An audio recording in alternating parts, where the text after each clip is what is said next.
एकादशी वादनी संत लोग थे। एकादशी पर कुछ न कुछ अपने व्याख्यान दिए और कुल मिला जुलाकर सभी आदमी संतों ने एक ही बात कहा कि मन को कैसे एक दशा में लाए। और सच भी यही है कि तो महापुरुष मिल रहे हैं, हमारी दूरी देवी देवताओं भूत भवानी से भटक कर यहाँ तक अगर आई है तो हमें वही करना भी चाहिए। तो इसी क्रम में हम भी अपनी बात को जोड़ने का प्रयास करेंगे। देखिए, श्रीमद् भागवत में एक कथा आती है गजेंद्र उखाड़। तो ऐसा आप न समझिए लीजिएगा किसी एक हाथी और मगर की कथा है, बल्कि हमारे जितने भी शास्त्र हैं वो शास्त्र दो दृष्टियों से लिखे गए हैं। एक इतिहास है, दूसरा उसका रूपक, जो आपके जीवन का अभिन्न अंग है, यानी आध्यात्मिक की ऊंचाइयों को बातों कहा गया है जो कि अमूल्य है। तो महापुरुषों ने रूपों के माध्यम से आध्यात्मिक उन ऊंचाइयों को बताया है जो हमें भगवत प्रति जीवित नहीं करा सकते। कथा इस प्रकार है। हाथियों का सरदार हजारों हाथियों के साथ जंगल में विहार कर रहा था, और जिस जंगल में वो था वो जंगल कटीले कंकड़ पत्थर से भरा हुआ था, एक सूखा तालाब। बहुत दिन बीत जाने के बाद उसे याद आई कि कहीं और जंगल में चला जाए, कुछ और आनंद लिया जाए। अपने हाथी समूहों के साथ सरदार आगे आगे मर्द चाल में चला जा रहा था।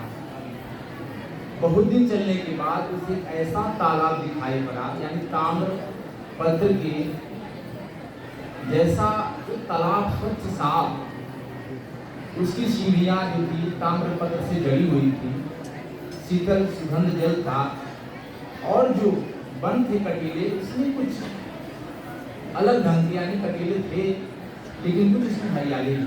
बड़ा उसे अच्छा लगा और वहां रहने लगा। कुछ दिन और बीत जाने के बाद उसे याद आया कि भाई आगे कुछ और भी सुंदर वन हो सकते हैं। तो अपने हाथी समूहों के साथ फिर आगे बढ़ा।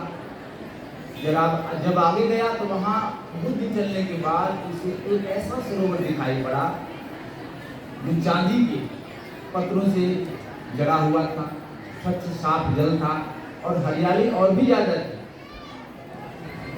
वहां भी उसका मन लगा।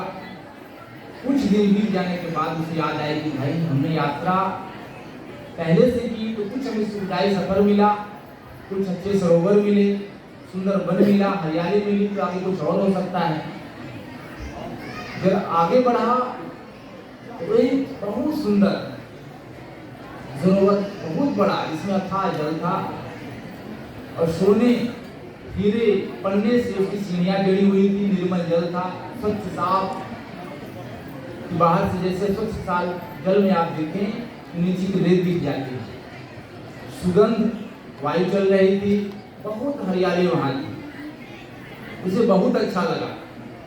वहां कुछ रहने के बाद अपने हाथी समूहों के साथ सरोवर में गया स्नान करने के लिए। संजोग से उसी समय ग्राह यानी मगर उसका पैर पकड़ लिया। बहुत प्रयास किया कि मुझे छुड़ाए, लेकिन छुड़ा न पाया। मगर उसे एक एक इंची करके अंदर ही खींचता गया। इसके बाद जब पूरी ताकत से लड़कर थक गया तो अपने समूहों को बुलाया कि भाई मेरी मदद करो, मैं असमर्थ हूँ, ये ग्राह बहुत भयंकर है, मुझे जल में ले जाना चाहता है। सभी हाथी उसका मेहनत करके बहुत प्रयास किए कि इसे निकाला जाए, लेकिन सब कुछ करने के बाद भी सब असफल है। और अपने सरदार को सरोवर में एक इंच करके अंदर जाते हुए देखकर सब निराश होकर घर लौट गए। बेचारा अकेला जो सरदार था अब अपनी ताकत से लड़ने लगा।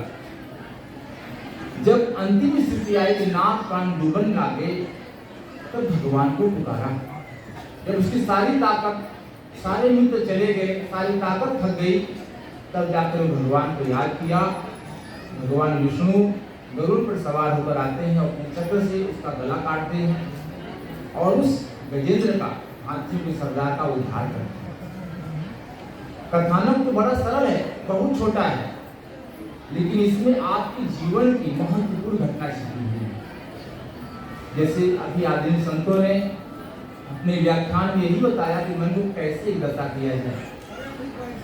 किसी ने अभ्यास वैरा को बल दिया, किसी ने सतगुरु की शरण में, लेकिन इस कथानक में पूरी की पूरी साधना है कि हमारे साथ क्या घटना घटती है और हमें कैसे पार पाना है और कैसे भजन करना है, किसी शरण में आना है। जो गज है कोई और नहीं है, मन करी विषय अनल बन रही। जो आपका मन है वही गज है, गजराज है। और हाथियों का समूह जो है वो आपकी इंद्रियां, आपकी बुद्धि। अब मन के बारे में पहले थोड़ा प्रकाश डालेंगे हम कि मन आपका है क्या, क्या करता है आपके साथ। देखिए, महापुरुषों ने मन के 4 स्तर बताए गए हैं: मन, चित्त, बुद्धि, अहंकार। समय कम है इसलिए हमको थोड़ा कैलकुलेट करके थोड़ा बताने का प्रयास करेंगे।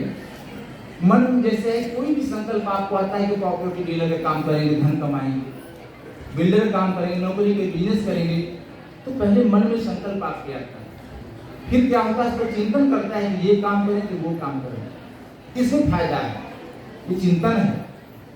तीसरा होता है बुद्धि निर्णय लेती, नहीं हमें यही काम करना है, नौकरी काम करना है, दुकान खोलना है, प्रॉपर्टी डीलर काम करना है। तो जहां आपका बुद्धि निर्णय लिया, मन, बुद्धि, चित्त, अहंकार, और उस काम करने के बाद आपको अहंकार होता है कि मैंने इस कार्य को किया। यानी कि मन, बुद्धि, चित्त, अहंकार, ये मन के 4 स्वरूप। संसार में आपके साथ, आपके इंद्रियों के साथ जो भी कार्य होता है, इन 4 प्रकरण के साथ गुजरना पड़ता है। जब आप किसी वस्तु का सोच समझ करके दुकान खोले, बिजनेस की, उसे कमाई हुई, जो पैसा आया उसे सुख लिए, भोग किए, तो यही जो भोगने की शक्ति आपकी है इंद्रियों की, जो इंद्रियां तृप्त हुई, तो वो इंद्रियों की तृप्ति बार बार आपको उस कार्य को करने की प्रेरणा देती है। यानी बार बार किया हुआ विषयों का चिंतन, बार बार किसी कार्य को किया गया जो है वही संस्कार कहलाता है। जिस किसी का आपने बार बार सेवन किया, बार बार अभ्यास किया, वही चित्त में आपके प्रभाव डाल देता है, वही संस्कार बन गए। धन का, पुत्र का, वैभव का, ऐसे अनेकों हैं। जैसे कंप्यूटर है, कंप्यूटर में हार्ड डिस्क होता है, इसमें अनेकों फाइलें पड़ी रहती है। ये फाइल आप क्लिक करिए, पूरी स्टोरी है, पूरी घटना है। उसी तरह से एक संस्कार में पूरा एक जीवन है। अगर ये जीवन एक जन्म में नहीं पूरा हुआ, वो भोग नहीं पूरा हुआ, वो बदला नहीं पूरा हुआ, तो अगला शरीर लेकर के आपको धारण करके वो भोग को पूरा करना पड़ता है। तो ये मन की सोच, मन का संकल्प बार बार आपको जन्म मरण के चक्कर में ले जाते हैं। इसी भजन में कभी साथ करते हैं, मन ही आपे जगत बनाया, ऊंच नीच तन पाया, मन ही स्वर्ग नर भुगतावे, मन से आया जाया, संतो मन सबको भरमाया। यानी ये मन का सब खेल है। किसी को आप दुख देते, किसी को सुख देते हैं, किसी को आपसे बैर किया, किसी को कृपा किया, ये सब आपके मन में संकल्प रूप में जमा रहता है। और वैसा कहते काल पहरेदार ने कैसा दिखाया सर्व काम, टोकरी कर्मों की रात दिन धोने की है। काल कोई अलग नहीं है, भगवान वह प्रशक्ति जो अच्छा बुरे का निर्णय करके कैलकुलेट करके रखती है कि कौन किसको दंड देना है, कौन किसको सुख देना है, कौन किसका बदला है। ये सब एक जन्म में अनेकों जन्म में होता रहता है। और जब तक महापुरुषों ने बताया है, इस मन की गति को रोक नहीं पाते हैं। रोक लेंगे तभी आपका मन का संस्कार करता है, साधना आगे बढ़ती है, परमात्मा मिलते हैं। अब धर्माचार्य जो बाहर में कथावाचक लोग, इसके 2 स्वरूप बताए हैं। पहला वो बताए हैं कि संसार का संयम, दूसरा ईश्वर पद का। जैसे भगवान राम ने अगर ईश्वर पद में संयम किया मन का, तो भगवत में जीवन मिला, परमात्मा मिले उन्हें, भगवान मिले। वही रावण संसार में मन का संयम किया, तो तो उसे क्या मिला? संसार का वैभव मिला, संसार की सुख शांति मिली, लेकिन भगवान से वंचित रहा और जन्म मृत्यु मिली। लेकिन सच कहा जाए तो इन कथावाचकों का ये व्याख्यान बिल्कुल गलत है, क्योंकि संसार में मन कभी भी तृप्त नहीं होगा। अतृप्त, असंयमित, असंतुलित जब होगा तो भजन, साधन, चिंतन, जो मन आपका संसार में खुराक ले रहा था, वो खुराक जब भगवान में मिलने लगे, भगवान के माध्यम से वो बंकुश मिलने लगता है, तब जाके मन संतुलित, संयमित होता है। इसलिए बताया गया ब्रह्म पीयूष मधुर शीतल जल, जो रस कति पावे तो कति झूठ लोग कुरंग भावे। कहने का तात्पर्य है कि जो मन संसार के विषयों में तृष्णा में वासना में सुख ले रहा था, जब तक भगवान का सुख नहीं मिलता है तब तक तृप्त नहीं होता है। और मूल पॉइंट पाते हैं कि मन जो है आपको बरगला रहा है। जो भी आप कार्य करते संसार में मन इंद्रियों से, उसके पीछे मन रहता है, तो जन्म मरण के चक्कर में उतारता है, सुख देता है, दुख देता है, राग देता है, द्वेष देता है, बदला देता है, जिससे बार बार आप धर्म योनि में भटकते रहते हैं। अब कथानक क्या कहता है कि मन को कैसे संतुलित करें, आपके साथ घटना क्या घटती है, आप कैसे पार पाए। अब इसमें आपका मन ही गजराज है, तो आपकी इंद्रियां, आपकी बुद्धि, आपका शरीर, इसमें हाथियों का समूह है, उसके परिवार सदस्य हैं। तो पहले वो सरदार रहता कहाँ था? एक कंक्रीट पथों पर, रास्ता बिल्कुल खराब था, कंकड़ पत्थर थे, झाड़ियाँ थी, पेड़ में पत्ते नहीं थे, स्वच्छ साफ जल नहीं था। तो ये संसार की उपमा दी गई कि सब जीव जगत में जो भी मनुष्य है, स्त्री पुरुष, वो सब इसी तरह जी रहे हैं। महापुरुषों ने संसार को नीरस बताया है। क्यों? संसार में कितना भी आप सुख ले लें, भोग कर ले, विलास कर ले, लेकिन मन कभी रस तृप्त नहीं पाता, इस नीरस बताया गया है। तो संसार की निराशा में जीव रहता है, लेकिन कदाचित कुछ संयोग मिला, जैसे बताया बड़े भाग मानव तन पावा, सूर्य दुर्लभ सद गंगावा। महापुरुष ने, भगवान ने कृपा करके आपको मनुष्य शरीर दिया, आपकी यात्रा आगे बढ़ी, तो फिर मिलता क्या? दूसरा साधन भजन मिला, महापुरुष मिले, तो उसके बाद क्या होता? आगे दूसरा कदम होता है कामे का, पत्र से जड़े हुए तालाब मिलते हैं, अर्थात आपका तामसी गुण प्रवेश होता है। तो जानकारी होने लगती है कि हम भजन कर रहे हैं, लेकिन हमसे पार नहीं लग रहा है। अब तामसी गुण का प्रभाव क्या है? अप्रकाशो प्रवृत्ति च प्रमादो में च तम चेताने जानते विरुद्धे पुनंदना। अप्रकाश, अप्रवृत्ति, प्रमाद, व्यर्थ की चेष्टा, यानी संसार में प्रवृत्त होने वाली सारी चेष्टाएं, ईश्वर की तरफ न बढ़ने का स्वभाव, ये मिलता है आपको। तो आप भजन चिंतन करना तो चाहते हैं, लेकिन सुख शांति नहीं मिलती है, मन व्यक्त रहता है। पुनः संपूर्ण हाथियों के समूह के साथ जो गजराज था आगे बढ़ा, तो दूसरा तालाब मिलता है जिसकी सीढ़ियां चांदी के पत्थरों से जड़ी हुई थी, कुछ पेड़ पौधों में कुछ पत्तियां थी, कुछ रास्ते साफ हुए। यानी दूसरा प्रवेश आपका साधन में क्या मिलता है? रजोगुण का। साधना थोड़ी गतिशील हुई तो राजसिक वृत्ति है। राजसिक वृत्ति का क्या प्रभाव है कि लोभ प्रवृत्ति आरंभ, क्रमाम श्रम स्त्रिया, रजसेताने जानते विरुद्धे भट्टर्षभ।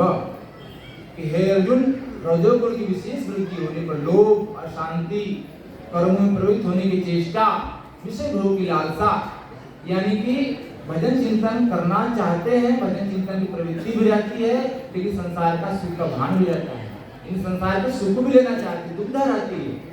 ये प्रवृत्ति आपकी दूसरी होती है, कौन सी? रजोगुण की, जो है कि चांदियों से, पत्थर से जड़ा हुआ तालाब है। तीसरी गति क्या होती है आपकी? जब भजन चिंतन आगे बढ़ता है तो सात्विक गुण प्रवेश मिलता है, यानी कि स्वच्छ साफ जल है, सोने चांदी की पन्नों से सीढ़ियां जड़ी है, हरियाली है, सारे जगह सुगंधी है, फूलों की सुगंध है, एक शुद्ध वातावरण है।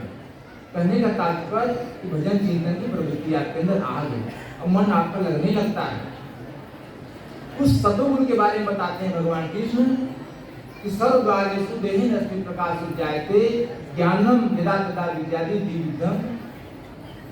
द्विविधम भूल रहे हैं। कहने का तात्पर्य कि सतोगुण की वृद्धि में आपको होता है कि ईश्वर की तरफ बढ़ने का स्वभाव रहता है, ईश्वरीय प्रकाश रहता है, अनुभवी उपलब्धि रहती है, यानी जो भी ईश्वरीय संचार है भगवान का वो सब रहता है। मन आपका लगता है, लेकिन फिर भी आपका मन का संकल्प टूटता नहीं है। उसको टूटने के लिए ये नहीं कि आप मन बुद्धि से प्रयास करें, अभ्यास करें, वैरास करें तो पार पाते हैं। जैसे भगवान कृष्ण ने कहा ना कि अर्जुन ने कहा कि मैं इस मन को रोकने में असमर्थ हूँ। जैसे झंझावात आता है, पूरा झकझोर देता है पेड़ को, उसी तरह से हमारा जो मन है उसी तरह झंझावात की तरह है, तूफानी हवा की तरह है। इसको रोकना मैं समर्थ समझ रहा हूँ। भगवान ने बड़ी बात प्यारी कही कि अर्जुन देखो, शरीर से परे तुम्हारी इंद्रियां हैं, इंद्रियां से परे तुम्हारा मन है, मन से परे तुम्हारी बुद्धि है, और बुद्धि से परे क्या है? तुम्हारी जीवात्मा। तुम वही से प्रेरित हो। लेकिन क्या आपको जीवात्मा का एहसास हो पाता है? कदापि नहीं। जब तक ऐसे सद्गुरु नहीं मिलेंगे। कौन? सांचा सद्गुरु ना मिला, मिली न साची सीख, भेष गच्चिका बनाए के दर दर बांधे। मन बस हुई दबही जब प्रेरक प्रभु बने। ऐसे महापुरुष संत जब तक नहीं मिलते हैं जो कि आपकी आत्मा से जागृत हो जाए, कि आपको अपनी आत्मा का एहसास कराने लगे कि हम शरीर नहीं है, शरीर से कुछ और सत्ता है। बुद्धि से हम कुछ निर्णय लेते हैं, लेकिन उस निर्णय के बाद भी कोई हो सकता है जो निर्णय देती है। तब जाके आपको पता चलता है कि वास्तव में कुछ सत्ता है हमारे अंदर जो जगा रही, उठा रही, बैठा रही है। लेकिन उस सात्विक गुरु में भी होता क्या है कि उस गज के साथ यानी गिरिराज के साथ जो मगर है, ग्राह है, वो आपके संस्कार है जो अब तक आपने इकट्ठा किया है अपने मन इंद्रियों से, व्यापार किया है। एक एक संस्कार ग्राह रूप में आते हैं जो आपके पैर को पकड़ लेते हैं। इस संसार रूपी समुद्र में, संसार रूपी सरोवर में आपको डुबाना चाहते हैं, लेकिन आप करते क्या है? पहले खूब प्रयास करके लड़ते हैं कि भजन कीर्तन करेंगे। दूसरा क्या करते हैं कि अपनी इंद्रियों के साथ, बुद्धि के साथ जो कुछ आपसे बन पड़ता है कि हम नहीं पार पा जाएंगे। जैसे गुरु महाराज की घटना है। गुरु महाराज संस्कारी साधक थे, दादा गुरुदेव की शरण में आए। एक बार भाग गए गाजीपुर, सालों वहां रहे कि नहीं दर्शन मिलेगा तभी हम आएंगे। अभ्यास वगैरह करते रहे, लेकिन एक दिन दिखाई पड़ा हमको कि चालक थका रहा नगर में नवकोश, पीछे में डेरा लिया, कहो को उनका दोष। उस अनुभव को समझे और भाग गुरुदेव की शरण में आए कि हमसे कुछ पार नहीं, घूम के दिखाई पड़ रहा है कि सती में जा रहे घूम रहा है, उसी रास्ते भाग के आ रहे हैं। आए दादा गुरुदेव की शरण में, 2 छड़ी मारे दादा गुरुदेव। बोले क्यों? गुरु पूर्णिमा क्यों नहीं आए? बोले मुझे महाराज मुझे मालूम नहीं। दूसरी घटना, कुछ ठाकुर जी महाराज की शरण में एक बार चले गए, उनको स्थिति मिली अच्छी महापुरुष चलो उनसे कुछ नहा ले। जब उनकी शरण में गए, कुछ दिनों के बाद साल 2 साल जब भजन किए, परिणाम क्या मिला कि आदेश आया, उनको अंदर से अनुभव मिला कि पाए परमानंद। तो गुरु महाराज बोले उस अनुभव में कि नहीं, परमानंद तो है लेकिन ये परमानंद दिख नहीं रहे हैं। गुरु महाराज को बहुत दुख लगा कि 2.5 साल की साधना समाप्त हुई, मैं क्यों आया? पड़े रहे। लेकिन एक दिन दादा गुरुदेव दिखाई पड़ा, छोटे बच्चे को लार बह रहा है, नाक लगी है, और उसको खोज करके दादा गुरुदेव सर गोद में उठाए और सिया लाल ले आए। तब गुरु महाराज को शांति मिली और हल्की सी आवाज आई तैरती हुई कि संस्कार कितना खतरनाक है। 2.5 साल का भजन ले गया, 1.5 साल का वहाँ गाजीपुर में घुमा दिया। तो कहने का तात्पर्य सब कुछ हम करते हैं, करना भी चाहिए, अभ्यास वैराग, लेकिन जब तक हम प्रभु की शरण जैसे गज के साथ हुआ कि मगर कितना भी प्रयास किया कि हम आगे बढ़ाएं, पानी से बाहर निकल लें, लेकिन वो जो मगर था, ग्राह था, एक इंच करके उसे अंदर ही लेता गया। जब यहाँ तक स्थिति आई, मौत की आगे नाक कान डूबन लागे, तो श्री कृष्ण को पुकारा। जब अंतिम स्थिति आई, तब निर्मल मन से छोड़ दिया, भगवान आप तो डूबी रहे, आप सहारा है।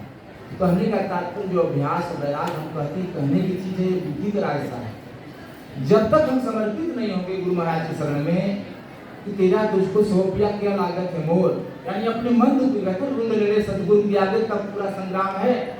हम यहाँ शरण में आते हैं, पुरानी विरासत में चीजें जो रखे हैं अब तक, देवी देवता, अपनी बुद्धि, अपना स्वाभिमान, अपना इमेज, इसको छोड़ नहीं पाते, समय लगता है। तो ये सब चीजें जो हमें है, अंतिम स्थिति पर भी जाकर के सात्विक गुण आ गया, साधना अच्छी है, फिर भी खींच कर संस्कार ले जा रहा है, तो उसका रास्ता यही है समर्पण। कि भगवान आपसे पार लगेगा, हम गिर भी जाए, पतित हो जाए, फिर भी आप उठाएंगे। आप ही एक उदाहरक हो, मुझसे साधन में कोई दम नहीं है, मेरे अभ्यास व्यवहार में कोई दम नहीं, बुद्धि में कोई दम नहीं है। जब तक ऐसा समर्पण नहीं आएगा तब तक हमारा संस्कार, हमारे मन की एक दशा नहीं हो सकती।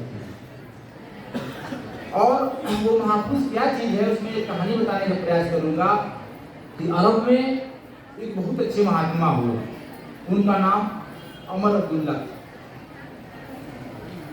तो बड़ी साधना अच्छे ढंग से कर रहे थे, बड़ी सादगी से भजन चिंतन कर रहे थे, कोई कमी न छोड़ते। एक उन्हें स्वप्न दिखाई पड़ा, एक फरिश्ता आकाश में बड़ी मोटी पुस्तक लेकर उड़ रहा है। तो भाग के उसके पास गए, फरिश्ते फरिश्ते हाँ भाई बोलो अमर, इस पुस्तक में क्या लिखा है, क्यों ले जा रहे हो?